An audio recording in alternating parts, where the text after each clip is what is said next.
Episode 43 of the Planet Nintendo podcast. Let's see what's on the menu for today. PN Picks, some game recommendations and new games coming out. Nintendo Direct rumors, but this time some of them have already come true. The end of multiplayer games and more ranting on the state of game reviews. So let's get it started.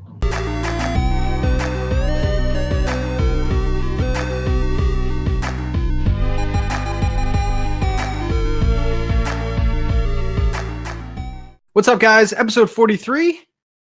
And like always, I'm joined by the best co-host on the planet, Joe from Joe After Work. What's up, man? Yo, what's going on, dude? Is that a sweatshirt? It's like 90 degrees out. It is. But I feel weird. I was like, oh man, I normally take a shower and like get all dressed up before we record. And early morning edition.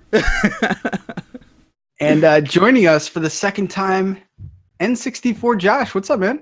Hey, how you guys doing? Thank you so much for having me. I don't have a sweatshirt because it is 90 degrees already. Wow. It's crazy. Must be nice to have AC, huh? So let's start off with some PN picks, games you've been playing, games that are coming out that have caught your eye. I'll start with Josh. Oh, boy. Let's see. This last weekend, I played 20XX, right? From the eShop. Nice. Yeah. Pretty solid little game. Kind of a Mega Man roguelite, and it was I've enjoyed it so far. Also had Super Nintendo. I'm not sure if you guys are familiar with him or not, but he bought me Inside on the Switch. Nice. And okay. Played all the way through that. What a crazy, messed up. Yeah. It is twisted. I couldn't stop playing. It was like watching a car accident over and over again. Then I'm like, I'm enjoying this. What is wrong with me? Right? Jumped into Octopath Traveler. Nice. And that's my third JRPG ever. I'm really liking it. Oh, nice. Okay. Yeah, I haven't got to pick that one up yet. Joe, what about you, man? Let's see. Maurice 8, of course. I'm still going through that New Game Plus. Octopath, of course. That's my jam. I got all 8 characters last night, so now I'm ready to like go through start up chapter 2. I'm doing everything in order, man. I'm going in on that game. Not ready to do a review yet on that per se. Triggered. I don't do reviews though, but we'll talk about that later. Bomb. So you can literally choose one character and just go ham, or you can like spread it out like you're doing. That's pretty cool. I like that. Yeah. Because there's gonna be a lot of grinding to it anyway, so I figure, you know what, let me get all the characters, and that's gonna get me to like level up proper the way I need to start up chapter 2. So. Yep. Yeah, that is what it is. But Bomb Chicken's another one. I completely forgot that was coming out. I forgot it even had a release date recently. So I was like, oh, that's a nice little surprise. It's an awesome little puzzle platformer there. And it's really addicting. So if and when I ever finish Octopath, that's a game I want to jump back into.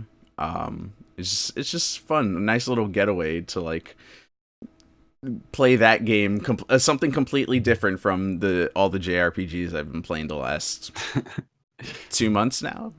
Yeah, because I was saying how pumped I was to get it, and I picked it up, and dude, I think this is a must own, man. I love it. Yeah, it's kind of gives me like Treasure Tracker vibes because you can't jump, but there's other ways to get around.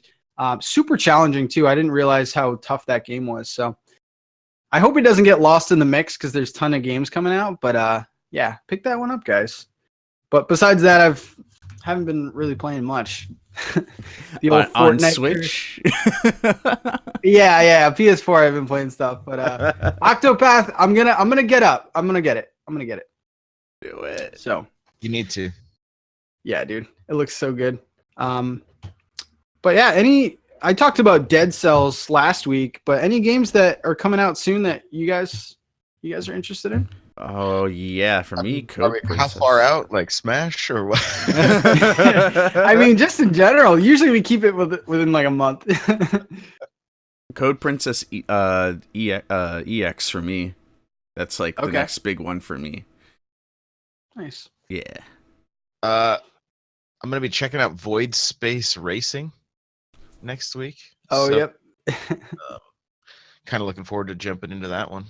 Nice. Nice. All right, so we have more direct rumors, and this is from 4chan. So I've been putting it off. I don't like reporting on 4chan. They're such a So- reliable source. I know, right? So they're saying that the direct will happen on July 22nd, which probably a week out. They're saying a 30-minute presentation. There's a ton of stuff here, but they're saying the direct will start out with the announcement that Funko is making Mario, Pokemon, and Zelda-themed Funko Pops. And already we've got the announcement that Pokemon Funko Pops are coming. I think exclusive to Target is the first one. A trailer for a new Super Mario Bros. Switch game titled New Super Mario Worlds with painted levels, I guess. The new Super Mario Bros. U had a couple of those painted levels. So they're saying that's going to be the theme. Mario Maker for Switch is next, showing the game comes with a free stylus and can only be edited while playing in handheld, I believe. Mario Odyssey DLC is shown with a new world being Delfino Island. Mario Kart 8 Deluxe gets more DLC, including some more battle tracks and more characters: Diddy Kong, Funky Kong, Birdo, Cappy, Pauline, and Kirby. Mother 3D is announced, a remake of Mother 3 with 3D graphics with new amiibos. This is reveal of 3 popular games from other consoles: Mortal Kombat X, Kingdom Hearts 3, and Fallout 76. A Minecraft mashup pack, Zelda themed, Star Fox Racing, Mega Man 11 trailer, Pokemon Let's Go, another trailer from that. And then there was another one that said gameplay trailer for Fire Emblem 3 Houses, Kirby Star Allies, Dream Friends, and more content, which has already been talked about. Cuphead is coming to Nintendo Switch, and some more montages of games that are already out. And Smash trailer for King K. Rool and Dixie Kong is shown to end things off, and Smash Run and Smash Tour. So, ton of stuff there for 30 minutes. Kind of wanted to know your guys' take on all that and how likely we think all of this is. So, Joe, I'll start with you, man. To me, it sounds like this is all pooey because it sounds almost too good to be true. Like, that's like Yep. everything that... 3 of those things have already come true in the past week. Yeah.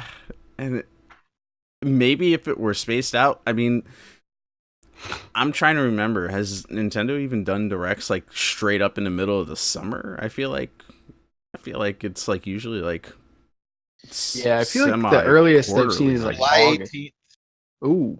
July 30th, Okay. Oh, man. July 18th in 2013. Okay. Anything in like the last couple years, like 2016, 2017? June 22nd, 2016. Yeah, June makes more sense because, you know, July right around 6th, E3. 2017. It was a Splatoon 2 direct. Oh, yep. Okay. So, I mean, that's in the time Yeah. frame. I mean, if August it happens, 30th, 2017. So it's still, I mean, that's end of yeah. summer. Yeah. So I wasn't sure. I was like, I mean, we just had E3 last year. Everything there sounds like it should have been an E3 surprise, really, to be honest. Yeah. I can see some of that more spread out, or like in a fall direct, maybe. It's so confusing. I mean, there's been a couple times that like 4chan was right, like last year. No, wasn't there something else that was randomly posted and like everything was right on that thing? Yeah, it all blends together where all Yeah. these sources come from. But yeah, there has been some stuff that started out there. Yeah, I mean, Anything on here jump out, be like, no, there's no way. the Fallout 76 one really threw me off there for a second. I was like, huh? Like, Yeah. I thought Bethesda said that this was more on current gen. Well, Switch is current gen, but like focusing towards like PS4, Xbox on that one. Like they didn't mention anything on Switch for that. But again, I mean, Panic Button's been doing so much. Who knows if like they've outsourced that one to make a Switch port for that. It's just it's interesting. Like it's one of those things like Star Fox Racing seems like eventually one day I feel like we'll see that game. Like there's a couple things like Smash DLC. That would be awesome if King K. Rool would be on there. Get another Donkey Kong character. Get some Diddy Kong was what Mario Kart you said on that DLC? Like Diddy Kong, Funky Kong, Birdo, Cappy, Pauline, and Kirby. I'm almost inclined to say like if there's no like Mario Kart 9 on the Switch. I mean, they're working on that Mario Kart mobile, so maybe. Yeah, because they have announced that more content's coming to Mario Kart Deluxe. Yeah. Which is interesting. That is a full-fledged worth it game. Like, yeah, man. If there was ever one. That's like super deluxe at this point. You're adding even if you're adding more DLC, that would be awesome. And Mario Odyssey DLC, like I honestly felt like okay, yeah, that game set sail a while ago. I would have thought we'd hear something earlier this year, but hey, I guess it's never too late if this is true. Like it's all these things that like okay, I can see a lot of these things happening, but at the same time, I kind of can't see it happening because it almost sounds too good to be true. Yeah. This would honestly be like 50-50 one of the best right now. Yeah. It'd be like, hey, E3. Josh, anything on here stand out to you as being no way that'll happen? I mean, Fallout 76 is gonna have like the draw distance will be like Turok on the 64. It'll be nothing. Yeah. Like, oh look, you can see weather patterns behind the fog. I don't know. I don't see it.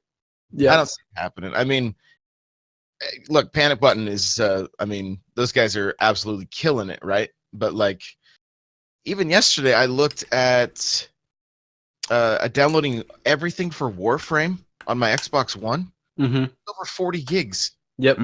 Yeah. So they're going to have to compress that game significantly, which it's going to cut into the resolution, it's going to cut into the frame rate, all that kind of stuff. So Fallout 76, I mean, maybe the Switch gets the mobile version of Fallout 76. I don't know. The one thing about it, I guess this guy did predict the Pikachu coming to Target, the Funko Pop, so that's what he's using as his, hey, I'm credible, but like this is like you guys said, this is a better list of games than what they had at E3. It does not make like why they should have flipped, like why would we not hear about new Super Mario World and Mario Maker and we hear about Mario Party? I don't know. I don't think it's I don't think it's happening. This seems like it would be split up between, maybe Mario Maker or a new Mario World for the Game Awards. That would, be a little. Last year we had Bayonetta, right, and Bayonetta 3. Maybe they do something like Mario that's like, oh my gosh, everybody will, freak out. But I don't know who's going to be stoked for that game. Like they are going to have to do such a great job marketing that game. And then if Mario Kart DLC is coming out, that's going to overshadow another racing game. Yeah, that'd be kind of weird. There's a lot of good things on here, man. Like I would welcome Cuphead for sure. I feel like a lot of people would. That was the random one there, yeah. I don't know if I skipped over this, but Final Fantasy VII Remake was also on there. Yeah, from what I've seen from Fallout 76, there's no way. Like that game looks too good. I know Panic Button's crazy, but I don't know if the Switch can handle that. Anytime I hear anything Mother, I automatically discredit it to a certain. What's funny is you said Mother 3D. That almost makes me sound like it's going to be on the 3DS. Then Mother 3D is announced. It's a remake of Mother 3 with 3D graphics and full dialogue cutscenes and amiibos revealed with Lucas. There's like 4 or 5 amiibos there. I mean, everything sounds like it could happen. That's the thing. Like it's like Everything on this list probably will happen, to be honest. it's like so good to be true, but at the same time, it's like all that in one direct sounds like no way. Like, Yeah. like why? What? How? It's too much. Yeah. It would saturate the market. Like, you know, Yeah. yes, the economy is great right now, you know, so and we're seeing more games come out. I mean, I was collecting every game for the Switch. I can't keep up. There's too many physical games coming out. Like I can't even.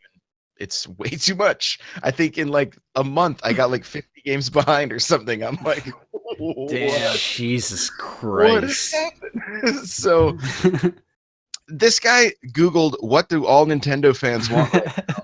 And then he just compiled this list. That's what it seems like. And the other red flag, like there's a ton of stuff on this list, but a lot of the times now Nintendo's they're showing off stuff that are set to come out soon or within like the year or so. I feel like that's a lot. I mean, there's a port in there. There's 2 racing games. There's Mortal Kombat, which I think would be a great fit on the system. But that's just a lot of games. So I don't know. I would say some of this is going to come true, but here's what I can tell you. I wrote an article after I think it was Kimishima said that there's more coming, right, for the Switch this year.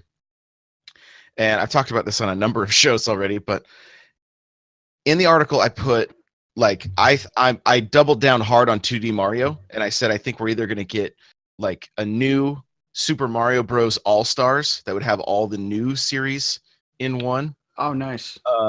Possibly or just the new Super Mario Bros. U, which was on the Wii U that had Luigi U, and then maybe a Peach DLC included, and then you could play as Peach throughout the other games, like the old school cast from Mario 2.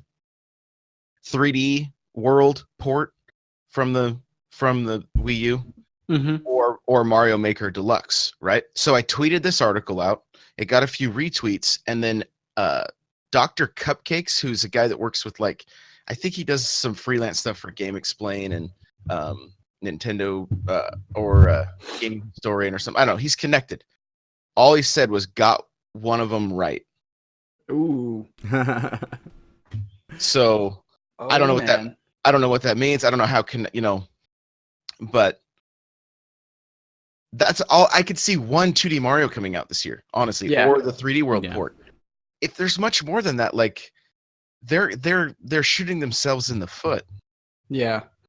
I mean, and also if you come out with a 2D Mario game and you have a Mario Maker, like what's really the incentive to get that 2D Mario game? Because you can make endless levels.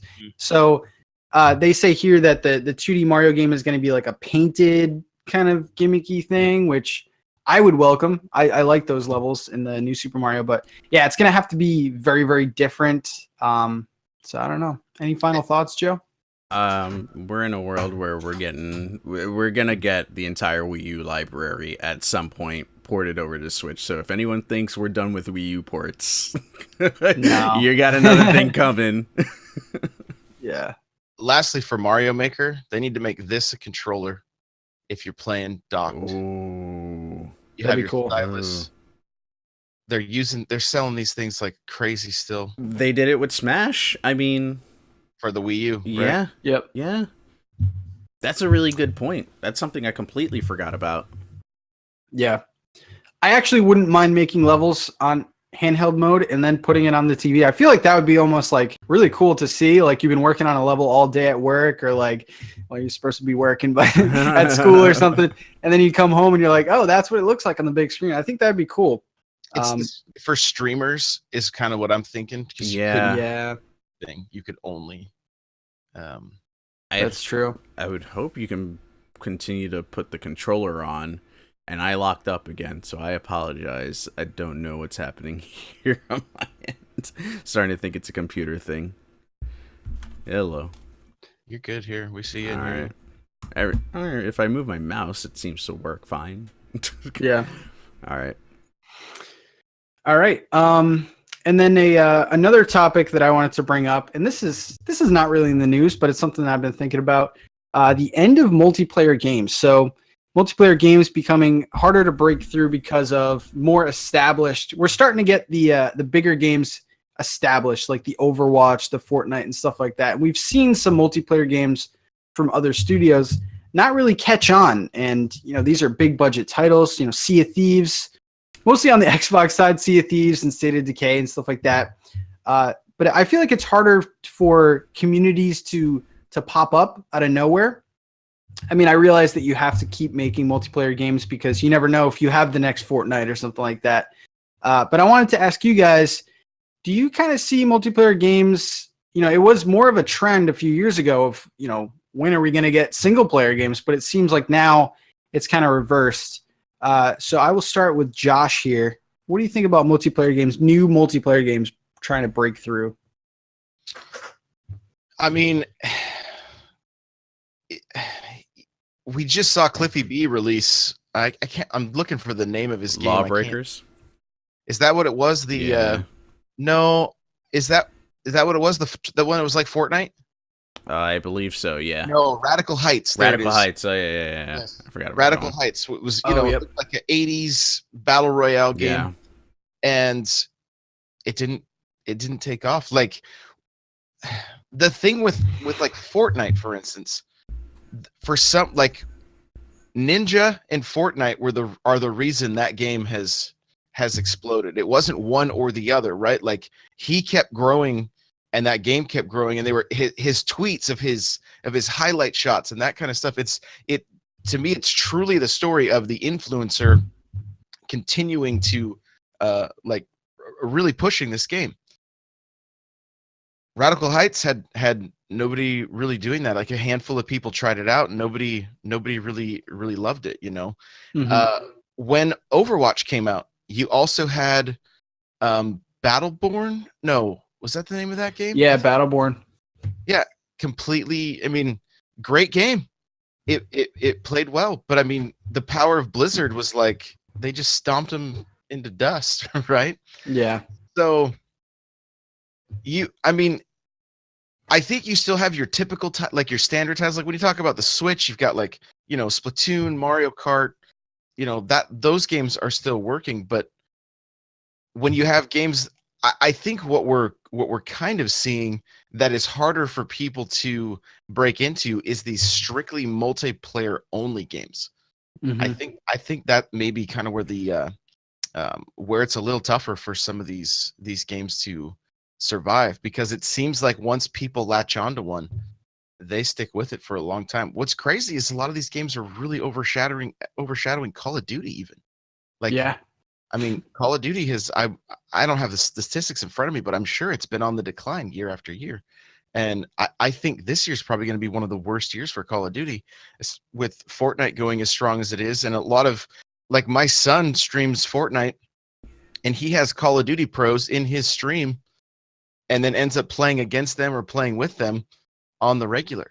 They're not playing Call of Duty. They've come over to Fortnite because, I mean, even IGN posted an article, or not an article, but Pear tweeted out, because people were like, why do you guys cover so much Fortnite? And he showed the stats of what IGN looks like right now, and Fortnite is like dominating all of their articles versus anything else as far as what's getting clicks.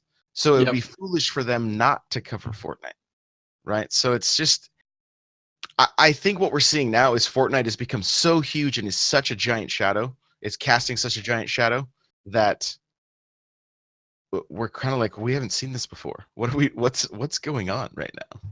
Yeah. Joe, I know you're more of a single player guy, but what do you think about new multiplayer only games? I think that's the bigger emphasis, trying to break through, and do you see those kind of going away a little bit, at least for the time? Yeah, I mean, I think it's peaks and valleys, I was just looking up real quick because I thought World War II had sold. World War II was the last one, right? That was last year, Call of Duty? Yeah. Last year, it's apparently, random Fortune article.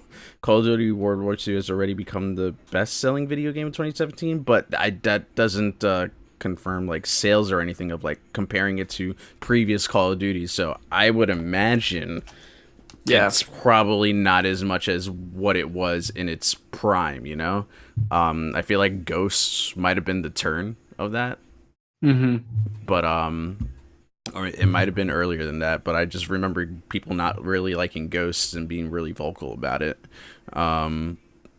The multiplayer thing, I mean, it's all about timing, right? Like, you can there's always going to be that other game that is similar to this one game, and there's only room for one in a market like that. Like, yeah, we have millions and millions of gamers, but they only have, their wallets are only, you know, they can only get, you know, X amount of games, and if this is going to be the game that they play for the long haul, you know, they're not going to buy both oh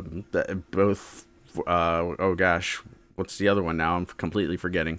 PUBG or Fortnite, you know. But then everyone was playing PUBG, and then like Josh was saying, the influencer market kind of flipped that over, and Fortnite just like bam. It almost felt like overnight things started to switch, and then you started to hear things about PUBG suing Epic and all this stuff. But you know, it'll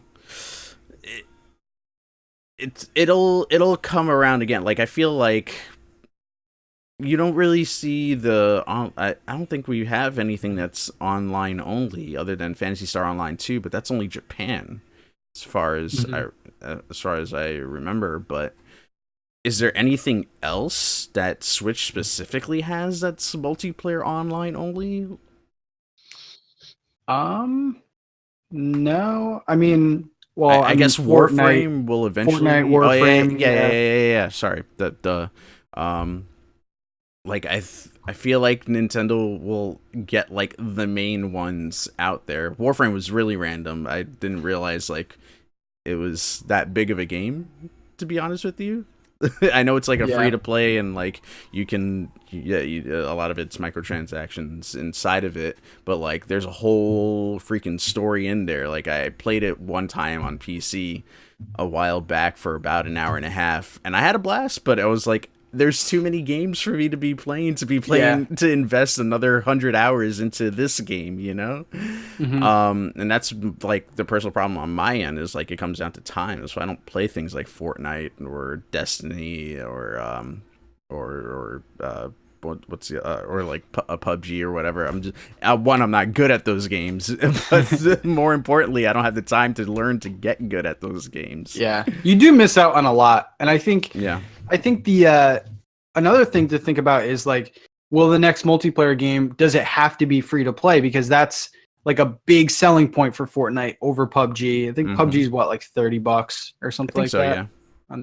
So like, does it have to be free to play? And you know, people are downloading Fortnite, but they're spending more than $60 on this game, like skins and stuff. Like, people think you're good because you have a skin in that game. It's ridiculous, but yeah, it's becoming tougher, man. We've seen a lot of games come out that just lose their community within like months, and that's why you're seeing on like whenever like Xbox or whoever has sales, you know, like Titanfall 2 is like $3, and like, they're just trying to get people to sign up. So I don't know. There's another battle royale coming out for the Switch that kind of like Fortnite clone. Crazy Justice. Yeah, that's Crazy right. Justice that I honestly don't think has a chance. Paladins is on the Switch. Paladins, that's right. Yeah. So I don't know. I almost think it's kind of it's not really worth it to be making multiplayer games right now. I mean, you always gotta try to find a way to change the market, right? Like, you always gotta hope that the game you're making is like the one people are gonna grab onto. Yeah, it's difficult, man. You gotta come up with something. Yeah. But yeah, Fortnite will have its time. It's in its time right now. It will pass though. But And I think we should be we might have wanted to be a little bit more specific on what's going on before people rage out at us that we're talking about like online only based games. Yeah, mostly like, online the only. Switch has everything multiplayer related, right? Like you can put up a Joy-Con and do local co-op and whatnot on a lot of these games. Yeah, and Call of Duty this year is only online, right? Is that? That I'm not sure.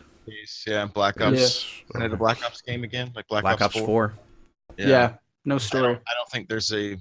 They've tied the campaign into multiplayer or whatever. Gotcha. Okay. Yeah, so I don't know. I'm more of a single player guy, but I feel like that was a little interesting to bring up.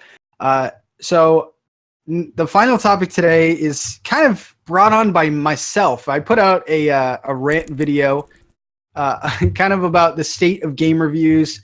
This all came up because of Octopath. And to be honest, I don't really use game reviews like I did before. But I like seeing how the game does, especially bigger games like Octopath, games that, JRPGs, genres I'm not really familiar with all that much. But there's kind of a big conspiracy, kind of a big thing going on of Octopath right now, because I don't know if this is a spoiler or not, but there is an end game boss in Octopath. And it was dug up by like some Japanese handbook or something like that. Strategy and yeah. And not one reviewer reported on there, meaning that no one actually completed the game, which is crazy. I don't think that would be like holding off for spoiler purposes. I think it's just like maybe the the market of reviewers now getting a little bit lazy. So Joe, I know that you saw the video. What's your feeling on the state of game reviews, game reviewers, and kind of everything that's causing this to go down? Yeah, and I mean it. I think that first I should preface this that I don't think anyone should be surprised that this happens, because it is something that does happen. There are reviews that people will clarify like I played X amount of hours in this game. Normally when they do that, it's usually because it's either really bad or they've gotten the point of that game. Do I think it's right though? Personally, I feel like you should go through and beat the game before you review it.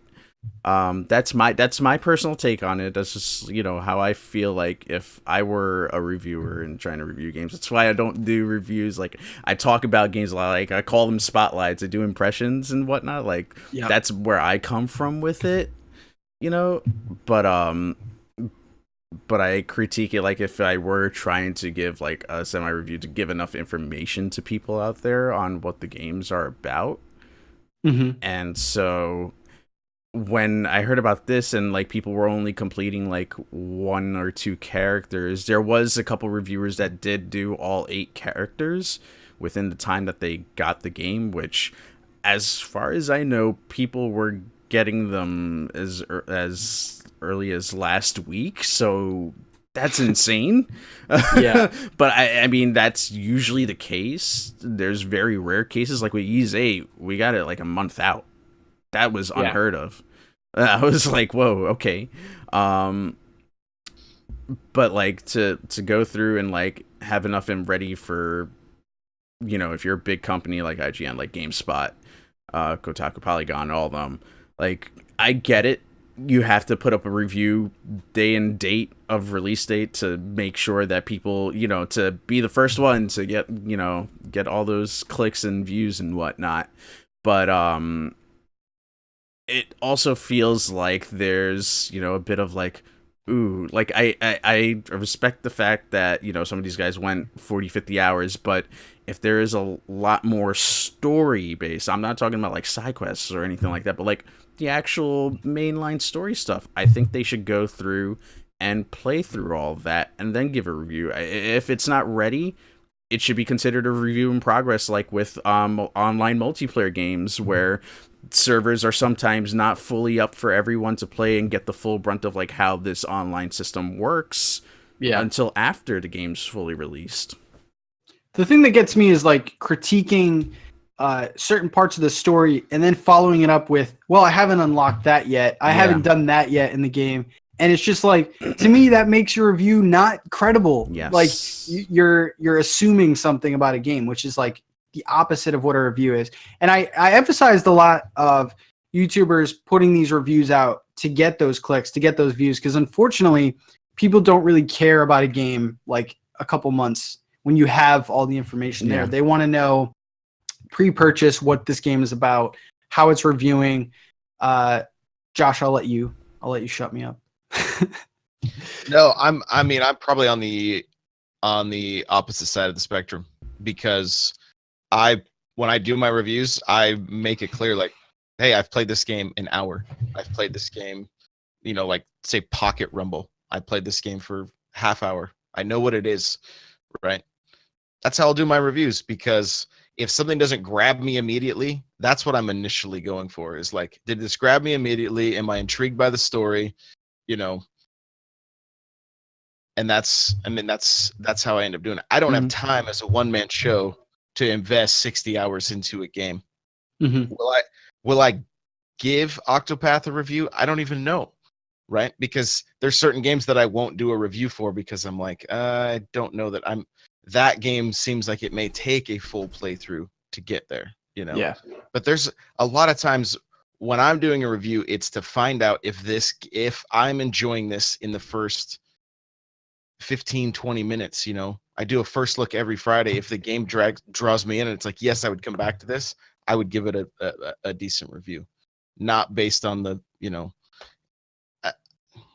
I feel like we live in a time where there's how many people play the first 20 minutes, half hour of a game, and then move on anyway.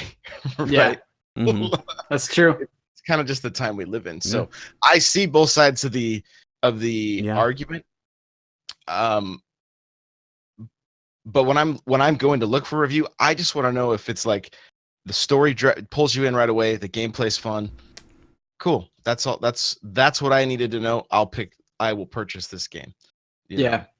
I mean, I'm sure I've made a review of a game after playing it for 40 minutes, but then again, that was like a fighting game, a puzzle game, something like that, where you can dive deep into it. But like something like a 50 to 100 hour like RPG type thing, like I'm okay with waiting like a week or two extra to find out. Like, I mean, I'm not trying to find out everything about it, but like I'm at a point now where I can watch a 5-minute gameplay video and be like, okay, I'm gonna buy that game. Like, I don't necessarily need the long reviews, but I'm more so thinking of like legacies of games when you're going back years and years from now, and just seeing this review and then this reviewer like not finishing the review. Like I know Game Explain does a pretty good job of saying like, this is part 1. We'll do a follow-up review once we beat the game or something, because they want that first exclusive, that first look, which I respect. But like a lot of reviewers keep it at that first video and they never do follow up. So it's kind of, I don't know, it's a little frustrating. Yeah. And I think, and like to add on to Josh's point too, it's like for me, like it comes from a place of like, okay, if we are relying, like, again, I don't really pay attention to the review scores. I'll sometimes check reviews on certain games to like kind of see like if my thought process is sort of the same as some of the certain reviewers that I'll check out. More like, am I crazy? Like, am I not liking this game for these reasons? Let me see what a few people think. Or the complete opposite, like, am I liking this game because of X, Y, and Z reasons? And I'll go through and read, like, for instance, on IGN, the dude that reviewed Octopath on the trailer, Octopath on IGN, his video was 5 minutes and didn't really explain a lot, but the written review had a way more detail than that video. I was like, that's interesting. Why didn't this get included into that video? Because I don't know if it was for time restraint purposes or something, but I would say because they know how long people watch their videos. Yeah, that's true too. 5 minutes, it probably doesn't get watched past that. Yeah, and it didn't like even cover half of what a quarter of what Game Explain went through in their video. I went and watched their video, and like they broke down mechanics and everything in that video in, I want to say 10 minutes, 10, 12 minute videos. Yeah, it was right around there. Right around there. So I mean, it was double the length of what IGN's video was, and I mean, we're talking about a YouTube channel here, that's doing essentially the same thing. I forgot where I was going with the point, but if it's a bad game, that's what like if it's a bad game and it's like things are broken and things are not working the way they should, then yeah, I can understand someone just stopping and going like, "Hey, this is where I stopped, and here are all the flaws with this game and why I gave it the score I gave it." Like, I can totally understand from that aspect.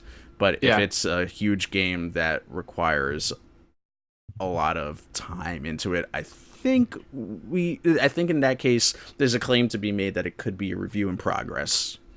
Mm-hmm. One of the things that struck me recently is the game Lightfall. That game is amazing, right? The gameplay's fun, the graphics are cool, sound is great, but the end boss is broken. Oh yeah? Wow. Right? So no. It has a bug. And so I gotta go back and finish that game. That's the case where, it's like, oh hey, this game's a 9 out of 10, but well, if you didn't complete it, you didn't realize that no, it's actually broke. Like, and I mean, does that affect a review? Does it and does it not? I mean, that's gonna be up to each individual, but I guess just to kind of throw to throw in on the other side, like there is some validity to finishing. I mean, I'm even rethinking stuff like, okay, maybe everything's just going to be a review in progress. You know what I mean? Like maybe I won't do scores anymore. I feel like my job is to inform people as much as I can on what they want to purchase. Right. So I'll be the crash test dummy that says, I played this for this amount of time. This is what I liked. If you're into the same things that I am, you'll probably enjoy this. Right. And so that's all. I just want to help inform the consumer the best that I can in the time restraints that I have. Yeah. When I talk about Octopath, I'm going to say all these things that I've enjoyed.